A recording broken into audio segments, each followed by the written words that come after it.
Drew Barrymore is Hollywood royalty. She started working when she was only 5 years old and catapulted to fame very fast. She's now considered among the nicest and most beloved celebrities there is. But even though it seems that way, not everybody loves her, and she has some feuds with other celebrities. So let's get into the celebrities who tried to warn us about Drew Barrymore. First up, Winona Ryder. We're not sure if this one is true, but tabloid site Gossip Cop revealed that secretly Drew Barrymore hates Winona and refuses to have Winona on her daytime show. The reason for this big feud is none other than relationship drama with Tom Green, Barrymore's ex-husband. Tom Green and Drew had a short marriage that ended in 2002. But even though they were split up, Drew was reportedly furious when Green and Ryder started up a fling in 2008. Sources say Green and Ryder never confirmed their relationship, but it was a well-kept secret among celebrities. According to the report, the two women have been at odds since the 1990s when they were vying for the same roles in films. And since they were never really friends in the first place, Barrymore does not feel like she needs to invite Winona on her show. The source revealed that Drew's team knows not even to bring up Winona as a possibility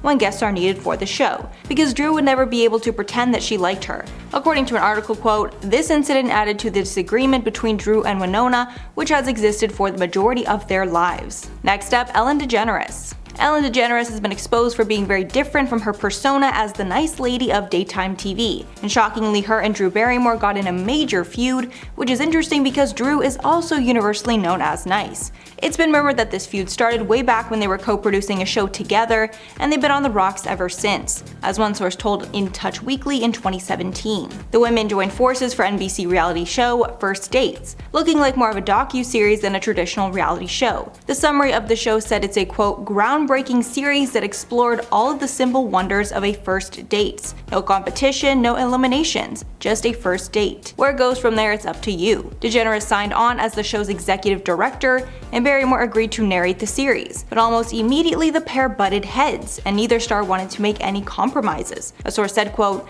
"Ellen expected to be the one calling the shots, but Drew thinks she should have creative control because she's the movie star the people are turning in to see." The source hinted that Drew was the one overstepping, as executives always take precedent over the stars. In the end, the show only lasted one season, so clearly there were issues that needed resolving. The real question here is who was in the wrong? We know that Ellen was mean to her employees and everyday people, but no other celebrity has said a bad word about her, while everyone seems to say nice things about Drew.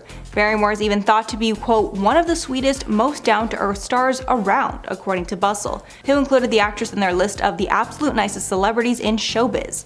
I guess we might never know the true story behind this one. Next up, Kelly Clarkson. Kelly Clarkson is another A-list star that Drew has allegedly feuded with. If you don't already know, both 90s icons now have daytime talk shows, and that has created some tension between them. Apparently, after Drew decided to start up her daytime show, she enlisted the help of some of her A-list friends to help her score the top rating spot. Apparently, Drew asked her friends to not go on Kelly's show and instead to be exclusive to Drew. Inside sources told the outlet that the ET actress is the favorite host among celebrities. Once Ellen officially steps down and Kelly takes her time slot, things will get really competitive. Drew's A-list friends are seriously old school about this stuff, and they're going to band together to give her all the support she needs. This source also claimed that these A-list friends include Cameron Diaz, Reese Witherspoon, and Hugh Grant. The source added, quote, "Drew's got a ton of loyalty in the movie industry her rival will never have. She's got the whole of Hollywood on her contact list." The source said that Kelly's lineup of guests is interesting, but not to the level that Drew can pull. Everyone's waiting for Ellen to leave, but people are placing their bets on Drew,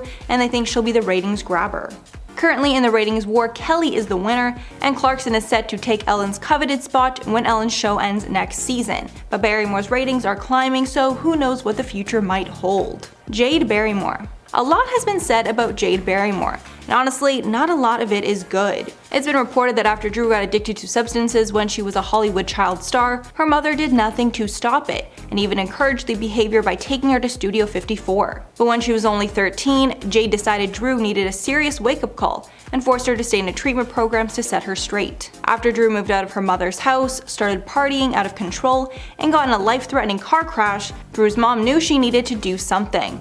Although Drew does not blame her mother now, she knows the decision to put her in treatment probably saved her life. When speaking about the treatment, Drew said, quote, "I was in a place for a year and a half called Van Nuys Psychiatric, and you don't mess around in there, and if you did, you would get thrown either in a padded room or get put in stretcher restraints and tied up." Drew admitted that since she started making money so young, she had tons of money and fame to use to her advantage. At the time, she was not going to school, sneaking out to clubs, and stealing her mom's car. Drew exposed that she was in this treatment center for 6 to 8 months. During the first 6, she said she was incredibly angry about the whole situation, but now she knows it was the best move. Drew added, quote, "I think after, 30 years of therapy and a lot of soul searching and having kids myself, I think she created a monster. She probably felt like she had nowhere to turn. And I'm sure she lived with a lot of guilt for years about creating the monster, but then I think she lived in a lot of pain, and I also wouldn't talk to her for a long time." Steven Spielberg. If you didn't already know, legendary director Steven Spielberg is the godparent of Drew. Since Drew did not grow up with her father in her life, Spielberg was a huge father figure. Drew even said he was the first person in her life to truly care about her. And of course, he did not always agree with her choices, specifically when she was spinning out of control in her teen years. When Drew was 19, she posed nude for the January 1995 issue of Playboy. In response to the images, Spielberg sent Drew a message that she would never forget. For her 20th birthday, Spielberg reportedly sent her the photos, photoshopped to show her wearing clothes in them. He also sent her a quilt. Along with the goods was a note that read, quote, "Cover yourself up." Clearly a message that Drew took to heart and held her accountable for her actions at that time. But thankfully, the two are on great terms today and still see each other often. While he was doing an interview on her show, Spielberg said, quote, "I've always cared about you ever since the first time this little blonde hurricane walked into an audition in my office and took us by storm, and then soon took the entire world by storm. This was you then, and this is you today." Barrymore explained how important it is to her to always make Spielberg proud. Quote, "I always thought every time I was doing something good or right, I would always think about how you would think or feel about it because I loved making you proud," she said to Spielberg. And finally, Drew Barrymore herself. Drew Barrymore has been more open than anyone about her regrettable past, and she's done a lot of work to improve her life and image. In her memoir called Wildflower, Drew spoke about some of the worst experiences of her life. At one point, she was so out of control, she said she was, quote, "hungry for anarchy." She told a story about befriending a rock band at a hotel, and after the show, while the group was drunk, they decided to raid the hotel